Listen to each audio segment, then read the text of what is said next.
Hello everyone, welcome back to my channel. সবাই কেমন আছেন? আশা করছি সবাই অনেক ভালো আছেন, আমিও ভালো আছি।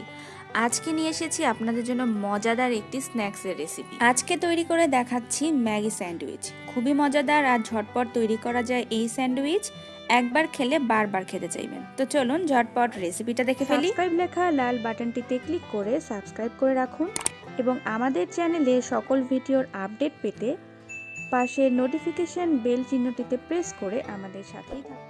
আজকের রেসিপির জন্য লাগছে আমার একটা ডিম, তাতে মিক্সড করছি সামান্য পরিমাণে লবণ, হাফ চামচেরও কম আদার পাউডার, হাফ চামচেরও কম ধনিয়া পাউডার, আর এখানে দুধ অ্যাড করছি 1/8 কাপ।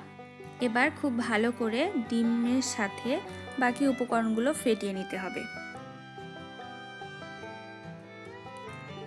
এবার চুলাতে একটা ফ্রাই প্যান বসিয়ে তাতে 1 টেবিল চামচের মতো বাটার নিয়ে বাটারটাকে খুব ভালো করে গরম করে নিচ্ছি। এবার এর মধ্যে ডিমগুলো ঢেলে দিলাম আর এবার আমরা ডিমের স্ক্রাম্বল তৈরি করে নেব। ডিমগুলো যখন হালকা ফ্রাই করা হয়ে যাবে তখন এর মধ্যে দিয়ে দিচ্ছি ম্যাগি নুডলসের একটা প্যাকেট। নুডলসগুলো আমি হাত দিয়ে ভেঙে ভেঙে নিয়েছি যেন একটুখানি গুঁড়া গুঁড়া টাইপের হয়। তো দিয়ে খুব ভালো করে নাড়াচাড়া করে নিচ্ছি। এবার অ্যাড করছি চায়ের কাপের 1 কাপ পরিমাণ জল আর ম্যাগি নুডলসের যে মশলাটা থাকে সেই মশলাটা দিয়ে খুব ভালো করে নাড়াচাড়া করে নিচ্ছি আর সেদ্ধ হয়ে আসা পর্যন্ত অপেক্ষা করছি। মোটামুটি যখন একটু সেদ্ধ হয়ে যাবে এর মধ্যে অ্যাড করছি 1 চামচ পরিমাণ সয়া সস আর তার সাথে দিয়ে দিচ্ছি স্বাদ মতো টমেটো সস। টমেটো সসটা আপনারা আপনাদের পছন্দ মতো স্বাদ মতো দিতে পারেন, যদি স্কিপ করতে চান স্কিপ করতে পারেন। স্যান্ডউইচের জন্য তৈরি করা ম্যাগি নুডলস কিন্তু একদম রেডি হয়ে গেছে। এবার ফ্রাই প্যান থেকে একটা সার্ভিং বলে আমি ঢেলে নিচ্ছি। চুলাতে একটা ফ্রাই প্যান বসিয়ে তাতে হাফ চামচের মতো বাটার নিয়ে বাটারটা পুরো মেল্ট করতে হবে।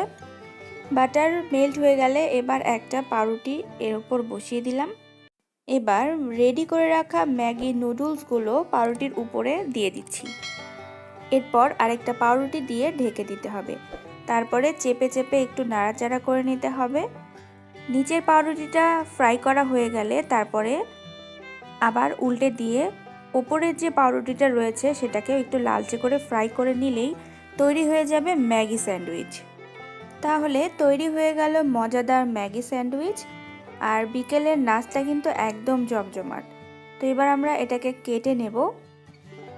একটা বেকারি নাইফ দিয়ে আড়াআড়ি করে পাউরুটির মাঝখান দিয়ে কেটে ফেলতে হবে, তাহলেই রেডি হয়ে যাবে ম্যাগি স্যান্ডউইচ। আর এটা কাছ থেকে দেখিয়ে দিচ্ছি এটা দেখতে কতটা ইয়ামি লাগছে।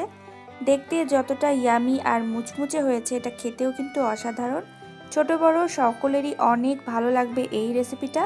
তো ঝটপট রেসিপিটা দেখে বাসায় বানিয়ে ফেলুন আর শীতের এই মৌসুমে উপভোগ করুন ম্যাগি স্যান্ডউইচ।